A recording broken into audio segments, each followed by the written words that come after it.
साथियों, आज हम अपने एक बहुत चहेते संगठन जिसका नाम अंबेडकर इंटरनेशनल मिशन यूएई और associate Ambedkarite organisation from Middle East, इन दोनों संगठनों के सत्कारों के प्रति बाबा साहेब डॉक्टर अंबेडकर के जन्मदिन के उपलक्ष्य में धन्यवाद ज्ञापित करने के लिए, शुभकामनाएं प्रेषित करने के लिए और उनके माध्यम से समस्त जगत को शुभकामनाएं प्रेषित करने के लिए आए हैं। ये दो संगठन सामान्य रूप से और भाई संजय जी विशेष रूप से हमारी ओर से धन्यवाद के पात्र हैं, इसलिए कि उन्होंने मिडिल ईस्ट में जाकर के अंबेडकरवाद के एक सफल राजदूत की भूमिका निभाने में संलग्न हैं। यद्यपि हमारे बहुत सारे मित्र सारी दुनिया में हैं, इसलिए हम कह सकते हैं कि एक बात कही थी एन शिवराज जी ने बाबा साहब डॉक्टर अंबेडकर की डेथ के अवसर पर, जब उनकी बॉडी उनके सामने पड़ी थी अरब महासागर के किनारे चैत्य भूमि जहां पर अब बनी है इस जगह दादर चौपाटी पर, तो उन्होंने वो विशाल जन समूह को संबोधित करते हुए कहा था कि dead Ambedkar is more powerful than lived Ambedkar. ये मरा हुआ अंबेडकर जीवित अंबेडकर से अधिक शक्तिशाली है। ये बात आज हमें संजय जी के माध्यम से पता चली। आम आदमी को नहीं पता कि जिसे मध्य एशिया कहते हैं ना, मिडिल ईस्ट, वहां पर भी बाबा साहेब डॉक्टर अंबेडकर के वो दीवाने जो पे बैक टू सोसाइटी में यकीन रखते हैं, वहां जाकर भी उन्होंने अंबेडकर और अंबेडकरवाद की पताका को बहुत उतंग करके फहरा रखा है। आज बाबा साहब के चले जाने के बाद बाबा साहब का असली स्वरूप हमारे सामने आया। क्या स्वरूप आया कि जो बाबा साहेब डॉक्टर अंबेडकर की मृत्यु पर लड्डू बांटने वाले लोग थे, आज वो उनकी जयंतियां मना रहे हैं। आज वो उनकी जयंती मनाने का श्रेय हड़पने के चक्कर में लगे हैं। तो ये महापुरुषों की महानता होती है कि जिनका गुणगान उनके अपने अनुयायी नहीं बल्कि शत्रु भी करने लगे, तो ये बहुत बड़ी उपलब्धि होती है। बाबा साहेब डॉक्टर अंबेडकर का आज अंतर्राष्ट्रीय स्वरूप उभर कर सामने आया है। किस रूप में कि देखिए, एक मिस्टर नेल्सन मंडेला दक्षिण अफ्रीका में, वहां के लोग उसको क्या बोलते हैं, दक्षिण अफ्रीका के अंबेडकर। एक आपने देखा होगा मार्टिन लूथर किंग, अमेरिका में उनको क्या बोलते हैं, the American Ambedkar, Ambedkar of the America. एक जापान में मासा मोत्सुमोटो, आप जानते होंगे कि जापान में भी कुछ अनटचेबल्स हैं जिनको बुरोको कहा जाता है, और मिन का मतलब होता है सेक्ट, एक ग्रुप, एक वर्ग, तो उनको कहते हैं बुरोको मिन। उनके जो इमेंसिपेटर थे, मुक्तिदाता थे, उस संगठन को अंतर्राष्ट्रीय स्वर देने वाले महापुरुष थे और बाबा साहेब डॉक्टर अंबेडकर के समकालीन थे। बाबा साहेब डॉक्टर अंबेडकर से मिलकर उन्होंने अपने देश के जो अछूत लोग हैं, ब्रोकमिन्स हैं, उनकी मुक्ति का बिगुल फूंका था। तो साथियों, वो मोत्सुमोटो को आजकल क्या कहते हैं, द अंबेडकर ऑफ जापान। इसी प्रकार से ऑस्ट्रेलिया के आदिवासी, न्यूजीलैंड के आदिवासी, सबने बाबा साहेब डॉक्टर अंबेडकर में अपने मुक्तिदाता की जो छवि देखी है, ये अप्रतिम उपलब्धि है बाबा साहब के चले जाने के बाद उनके व्यक्तित्व की। जब नेल्सन मंडेला इस देश में आए थे 1991 में, तो क्या कह के गए थे कि मुझे अपने देश का संविधान लिखने का जब अवसर मिलेगा तो मैं बाबा साहेब डॉक्टर अंबेडकर के संविधान से प्रेरणा लेकर अपने देश का संविधान बनाऊंगा। और बनाया भी उन्होंने, वो अपने वायदे के पक्के निकले।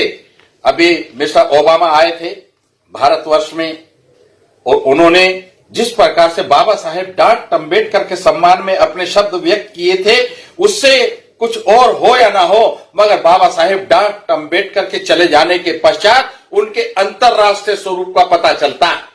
अभी पिछले दिनों जापान में बाबा साहब का स्टेचू रखा गया, अमेरिका में, कनाडा में तो कई जगह उनके स्टेचू रखे गए हैं, इंग्लैंड में, जर्मनी में और तो और स्पेन में, पुर्तगाल में बाबा साहब के स्टेचू रखे जा रहे हैं, ऑस्ट्रेलिया में, न्यूजीलैंड में रखे गए हैं।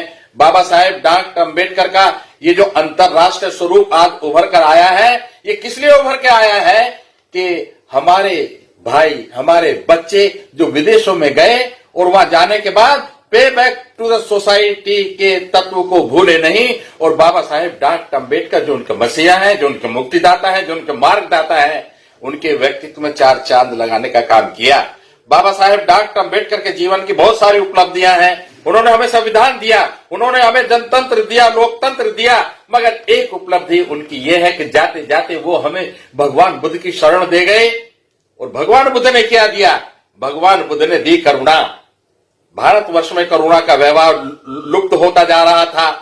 तो आज आप देखिए, जब किसी चीज के साथ अनर्थ होता है, हक तलफी होती है, तो प्रकृति हस्तक्षेप करती है। आज प्रकृति हमारे सामने बुद्ध की करुणा का लोप होता देख करके कोरोना के रूप में हमारे सामने प्रकट हुई है। तो इसका मतलब यह है कि हमें बुद्ध का रास्ता नहीं छोड़ना, बाबा साहेब डॉक्टर अम्बेडकर का मार्ग नहीं छोड़ना, और बाबा साहेब डॉक्टर अम्बेडकर के प्रति अपने कर्तव्य को निभाते हुए जो विदेश में हमारे भारतीय लोग, जिनको एनआरआई कहते हैं, नॉन रेजिडेंट्स इंडियंस, मैं उनके प्रति विशेष रूप से आभारी हूं, धन्यवादी हूं। बाबा साहेब डॉक्टर अम्बेडकर को अमेरिका ने सिंबल ऑफ द नॉलेज, देखिए यह देश में क्या पूछता है अंधविश्वास, अमेरिका में क्या चीज उतंग होकर फहरा रही है, वो है नॉलेज, ज्ञान। वहां के विश्वविद्यालय ने, कोलंबिया विश्वविद्यालय ने अपना एक्स स्टूडेंट होने के नाते उन पर बाबा साहेब डॉक्टर अम्बेडकर का सीना चौड़ा करके गर्व महसूस किया और उन्हें सिंबल ऑफ नॉलेज कह दिया। कितनी बड़ी बात है। भारत सरकार ने एक राजनीतिक उपाधि बाबा साहेब डॉक्टर अम्बेडकर को दी, भारत रत्न। क्या बाबा साहब भारत रत्न है? नहीं। आज सारी दुनिया के जितने भी पतित लोग हैं, दलित लोग हैं, बहिष्कृत लोग हैं, वो सब बाबा साहेब डॉक्टर अम्बेडकर के मार्ग में अपनी मुक्ति का मार्ग ढूंढ रहे हैं। इसलिए बाबा साहेब डॉक्टर अम्बेडकर को भारत रत्न कहो या न कहो, आज के वर्तमान परिवेश में बाबा साहेब डॉक्टर अम्बेडकर की ख्याति जिस प्रकार से व्याप्त हुई है, हम उनको विश्व भूषण कहें तो ज्यादा अच्छा रहेगा।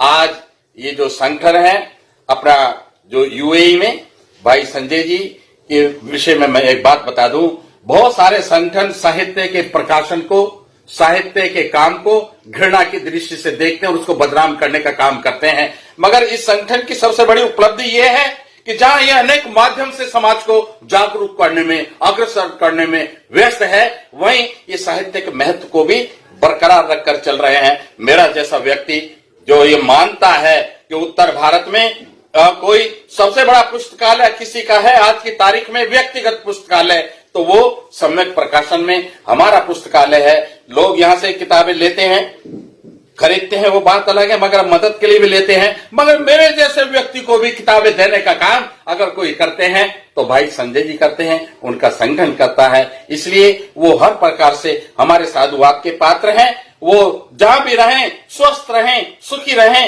निरापद रहें और प्रगति पथ पर इस प्रकार अग्रसर हो कि अपने देश बंधुओं को, अपने देश को, अपने राष्ट्र को भी कभी ना भूलें। तो मैं समझता हूं आज बाबा साहेब डॉक्टर अम्बेडकर के प्रति न केवल ये श्रद्धा सुमन अर्पित करने का अवसर है, अपितु ये जो हमारे लाडले प्रिय जो संगठन है Ambedkar international mission UAE and associate Ambedkarite organisations middle east, ये भी साधुवाद के पात्र हैं, धन्यवाद के पात्र हैं। इन्हीं शब्दों के साथ आप सबको मेरे जैसे छोटे से व्यक्ति का जय भीम।